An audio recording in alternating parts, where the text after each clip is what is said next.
আমার মা বাবা একটি প্রবাসী ছেলের সাথে আমার বিয়ে দিয়েছিল, কিন্তু সেই সংসার করা আমার পক্ষে সম্ভব ছিল না। আর তাই তাকে আমি ডিভোর্স দিয়ে চলে আসলাম। বাড়িতে আসার পর 50 বছর বয়সী একটা লোক আমাকে পায়েস খাইয়ে অজ্ঞান করে ফেলে।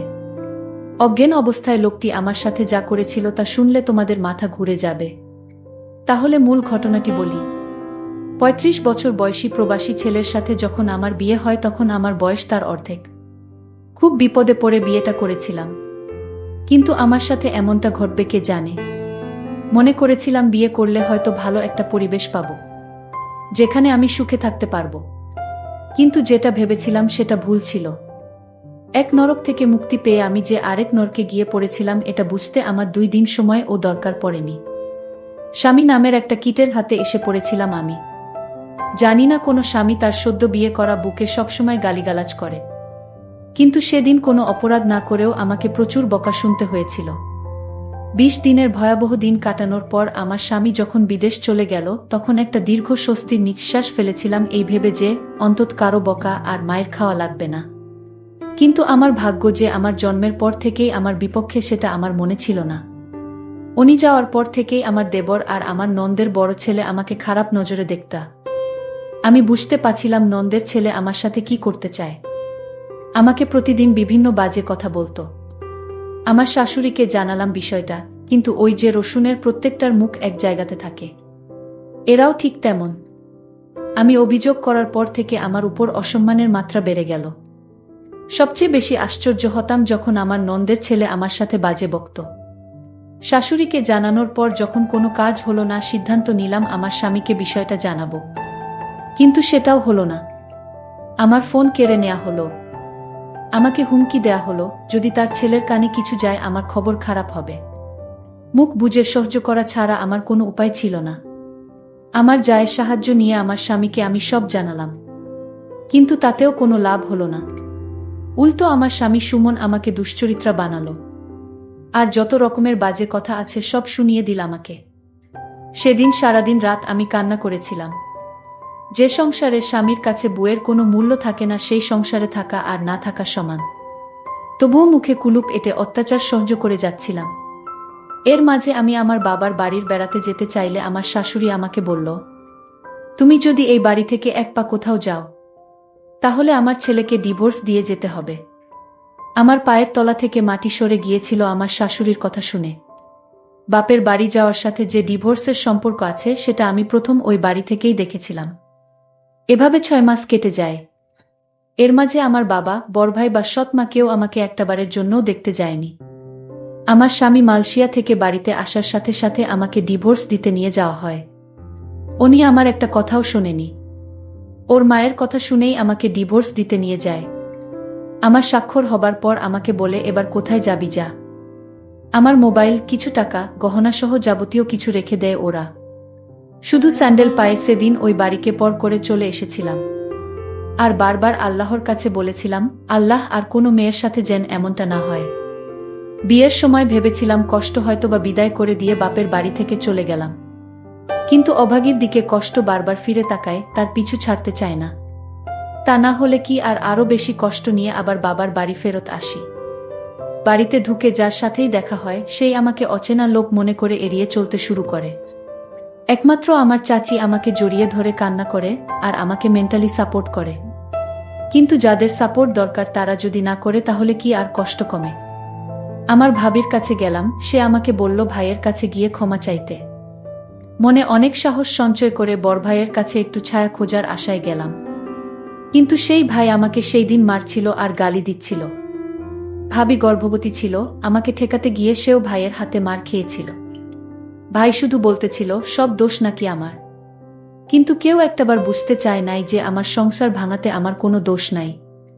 আবার সেই উঠতে বসতে সৎ মায়ের খোঁচা, ভাইয়ের দুর্ব্যবহার, আব্বার মুখ গোমরা করে থাকা, মোটের উপর সবকিছুকে জাহান্নামের আগুনের মতো মনে হচ্ছিল। আমি যদি 2 দিন না খেয়েও থাকতাম কেউ এসে খাইয়ে দিয়ে যাওয়া তো দূরের কথা, এসে জিজ্ঞাসাও করতো না আমি খেয়েছি কিনা। শুধু আমার ছোট চাচি এসে আমাকে খাইয়ে দিয়ে যেত। তবুও সবসময় আসতে পারতো না, আর ভাবি ভাইয়ের কথার বাইরে আসতে পারতো না। সিদ্ধান্ত নিলাম বাড়ি থেকে দূরে কোথাও চলে যাব, যেখানে আমার কেউ নেই, পরিচিত কেউ নেই। দরকার হলে কাজ করে খাবো কোথাও, তবুও এই নরকে থাকবো না। কিন্তু পারছিলাম না। কিন্তু সেই সাহসটা সঞ্চার করতে পারছিলাম না, যেটা আমার মা করে দেখিয়েছিল। যেই সাহসের কারণে আমাকে হতে হয়েছে একটা পুরো পরিবারের কাছে কুকুরের মতো। যেই সাহসের কারণে আমাকে দেখলে অন্য সবাই নাক সিটকাত। সেই সাহসটা আমি দেখাতে না পেরে ওই বাড়িতেই থেকে গেলাম। বেশ অবস্থাসম্পন্ন একটা পরিবারে আমার জন্ম হয়েছিল। শুনেছিলাম একটা মেয়ের আশায় যখন সবাই ছিল তখনই আমার জন্ম। কিন্তু কে জানতো সোনার চামচ মুখে নিয়ে জন্ম নেয়া শিশুটির জন্য ভয়াবহ সুখ অপেক্ষা করছে। আমার জন্মের পরে আমার মা আমার বাবাকে বিদেশ পাঠিয়ে দেয়, যাতে আমার ভবিষ্যতের জন্য কোনো চিন্তা করা না লাগে। বাবা মায়ের কথা মতো বিদেশে চলেও যায়। আর মা এদিকে বাবার অগোচরে একটা ব্যাংকে চাকরি নেয়। কিন্তু এটা আমার বাড়ির আশেপাশের কারো চোখে সহ্য হয়নি, এমনকি আমার মেজ কাকুরও না। আমার বাবাকে মায়ের চাকুরির ব্যাপারে সবকিছু বলে দেয়। আর সেই দিনই ফোন দিয়ে বাবা মায়ের সাথে প্রচুর ঝগড়া করে এবং মাকে চাকুরি ছাড়তে এক প্রকার বাধ্য করে। মা চাকরি ছেড়ে দিয়ে বাড়িতেই সময় কাটাতে লাগল। এর মধ্যে বাড়ির পাশের একটা লোকের নজর পড়ে আমার মায়ের উপর। আমার বয়স তখন 8 বছর। সবসময় লোকটা মায়ের পিছু পিছু ঘুরঘুর করত। কি উদ্দেশ্য নিয়ে ঘুরত তা আমি বুঝতাম না। আমি শুধু মায়ের নীরবে কান্না করা দেখতাম। কাউকে ভয়ে কিছু বলতো না, এটা ভেবে যে অপবাদ বের হয়ে যাবে। বলে রাখা ভালো, এটা আমার সৎ মা ছিল। একদিকে বড় ভাইয়ের উচ্ছৃঙ্খল জীবনযাপন, অন্যদিকে ওই লোকটার জ্বালাতন মাকে দুর্বিষহ করে তুলেছিল। এর মাঝে কাটার উপর বিস্ফোরা হয়ে আসে আমার দূরসম্পর্কের খালা। সে এসে মাকে বলে যে খালু বিদেশ যাবে, কিছু টাকা লাগবে, টাকার পরিমাণ 4 লাখের মতো। মা তার বোনের মুখের দিকে তাকিয়ে টাকা দেওয়ার কথা বলে, কিন্তু সেটা আমাদের গ্রাম থেকে উচ্চ সুদে নিয়ে। আর সেই সুযোগটাকেই কাজে লাগায় ওই বদলোকটা। আমার মাকে 2 লাখ টাকা ধার দেয়। হয়তোবা ভাগ্যে এমন ছিল, দুর্ভাগ্যবশত খালু টাকা ধরা খায়। সেটাই হয়ে যায় আমার মায়ের জীবনের জন্য সবচেয়ে বড় ভুল। সুদের পরিমাণ যখন বাড়তে থাকে তখন লোকটা সারাক্ষণ মাকে বলতো টাকা না দিতে পারলে আপনার মেয়েকে আমার সাথে বিয়ে দেন। লোকটার বয়স প্রায় 50 হবে। আর সেই লোক কিনা আমাকে বিয়ে করতে চায়। এক কথায় পরিস্থিতির ফায়দা লুটতে থাকলো। হঠাৎ করে মা চেঞ্জ হতে থাকলো। যেই মা আমাকে কোনোদিন বকা দিত না, সেই মা আমার গায়ে হাত তুলত যখন তখন। দিন দিন আমার মা এই লোকটার সাথে বিয়ে দিতে চাইত। তখন তো বুঝতাম না কাহিনী কি, যেটার বাঁধন থেকে মা বেরিয়ে আসতে পারে নাই। লোকটা দেখতে খুব বাজে ছিল, আর সেই লোকের সাথে আমার বিয়ে দিতে চায়। একদিন 50 বছরের লোকটি আমাদের বাড়িতে এসে আমার মাকে বলল, এই শোন, যদি 15 দিনের মধ্যে টাকা না দিতে পারো তাহলে আপনার মেয়েকে আমার সাথে বিয়ে দিয়ে দেন। আমার মা আমাকে বুঝিয়ে বলল, আমি এত টাকা কোথায় থেকে দিব? তুই বরং লোকটাকে বিয়ে করে ফেল, ওর অনেক টাকা পয়সা আছে, তুই সুখে থাকবি। তুই আর না করিস না মা, লোকটার বয়স হয়তো একটু বেশি। আমি মাকে বললাম, মা, আমি দরকার হয় মরে যাব, তাও ওই বুইড়া লোকটাকে বিয়ে করতে পারবো না। আমি মনে মনে সিদ্ধান্ত নিলাম আমি এই বাড়ি থেকে পালিয়ে যাব। কিন্তু পালিয়ে কোথায় গিয়ে থাকবো, কার কাছে যাব? কিন্তু আমি পালিয়েও যেতে পারলাম না। যেদিন ঘর থেকে পালাবার চেষ্টা করছিলাম, সেই দিন ঘর থেকে বাহির হওয়ার সময় মা দেখে ফেলে। তারপর আমার পিছু নেয়। আমি যখন একটা সিএনজিতে উঠলাম, আর সেই সিএনজিতে বসা ছিল সেই লোকটা যার সাথে আমার বিয়ে হবার কথা। লোকটার নাম শুনেছিলাম আকবর আলী। সেই আকবর আলী আমাকে দেখে ধরে ফেলে এবং বাসায় নিয়ে যায়। বলে রাখা ভালো যে মা এই 50 বছর বয়সী আকবর আলীর সাথে বিয়ে দিতে চাইছে। সে আসলে আমার আপন মা না, সে আমার সৎ মা। আর সৎ মা বলেই এরকম একটা 50 বছর বয়সী লোকের সাথে আমার বিয়ে দিতে চাইছে। তাছাড়া ঋণ পরিশোধ করতে আমাকে তার সাথে বিয়ে দেওয়া হচ্ছে। যাই হোক, আমাকে সিএনজি থেকে লোকটা ধরে বাড়িতে নিয়ে আসলো আর বলল, শোন, আমার কিসের অভাব? আমার সাথে বিয়ে হলে তোর সমস্যা কি? আমি লোকটিকে বললাম, দেখুন, আপনি আমার বাবার বয়সী, আপনি আমাকে এখান থেকে চলে যেতে দিন। আমি এখানে থাকবো না আর আপনাকে বিয়ে করতে পারবো না। দরকার হয় মরে যাবা, তাও আপনার সাথে আমার বিয়ে হবে না। লোকটি আমার কথা শুনে আমাকে জোরে একটা তাপ্পড় মেরে বলল, এই মেয়ে কি ভাবছিস তুই? আমার টাকার কি সুতা নাই? তোর মা যদি 1 সপ্তাহের ভিতরে টাকা ফেরত না দেয় তাহলে তোর অবস্থা খুব খারাপ হয়ে যাবে। হঠাৎ লোকটির ব্যবহার পরিবর্তন হতে শুরু করল। লোকটি বলল, শোন মা, আসলে আমি ভুল করেছি। তুই আমার মেয়ের মতো। আজ যদি আমার একটা মেয়ে থাকতো তাহলে আমি কি এরকম একটি লোকের হাতে তুলে দিতে পারতাম?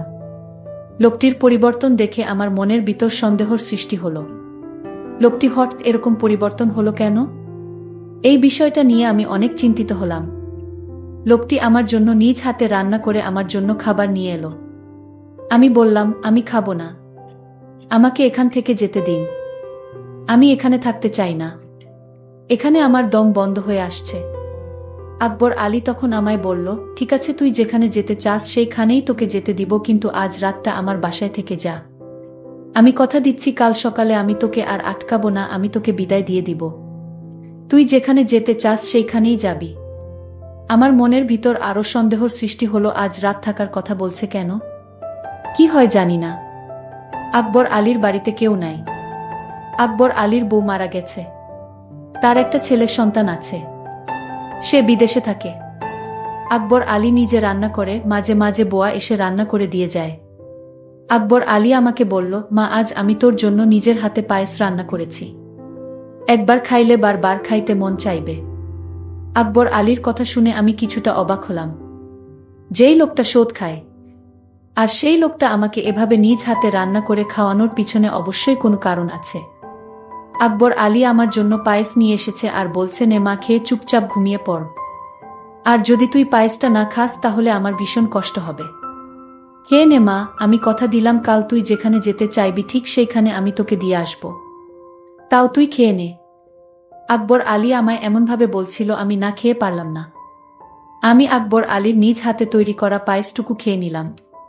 পায়েসটা খাওয়া 30 মিনিট পর আমার শরীরটা কেমন জানি করতেছিল। শরীরটা অস্থির অস্থির লাগছিল। আমার কিছুই ভালো লাগছিল না। আমার চোখে কিছুটা ঝাপসা দেখতে লাগলাম।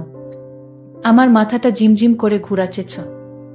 আমার কাছে মনে হচ্ছে পৃথিবীটা ঘুরতেছে। আমার এরকম অস্থির দেখে আকবর আলী জিজ্ঞেস করল, কিরে মা, কি হয়েছে তোর?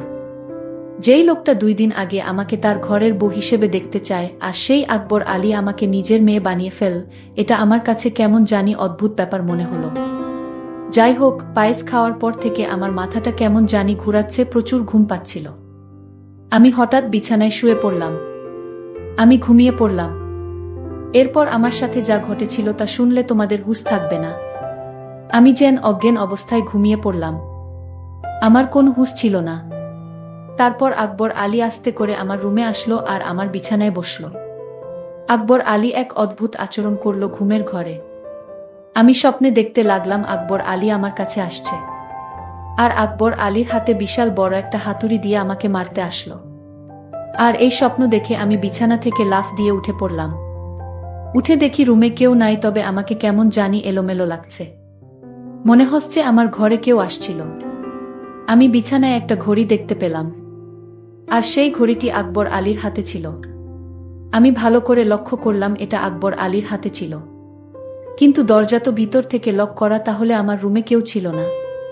তাহলে আমি কি বাজে স্বপ্ন দেখছি? আর সেই স্বপ্নে আমার ঘুম ভেঙে গেল। আকবর আলী আমার রুমে না আসলে তাহলে কে আমার রুমে আসলো? আর ঘড়িটি তো আকবর আলীর। তাহলে আকবর আলী কি আমার রুমে এসেছিল? আমি রুম থেকে বের হয়ে দেখলাম আকবর আলী নামাজ পড়তে লাগলো। আমি আকবর আলীকে দেখি ভীষণ অবাক হলাম। আমি দাঁড়িয়ে থেকে তার নামাজ দেখলাম।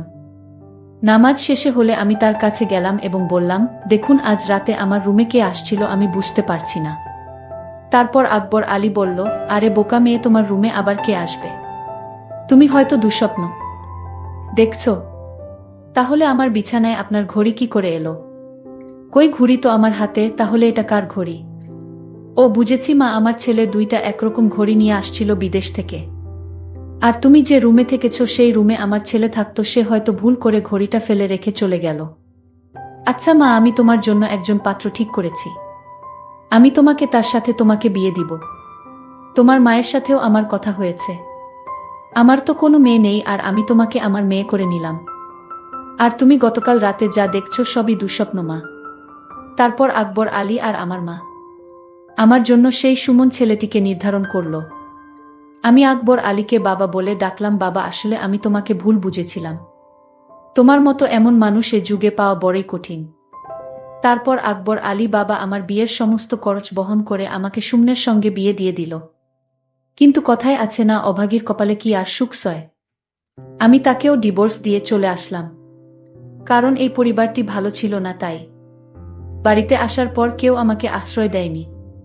তাই এখন ঢাকা শহরে নিজে চাকরি করে নিজের পেট চালাই।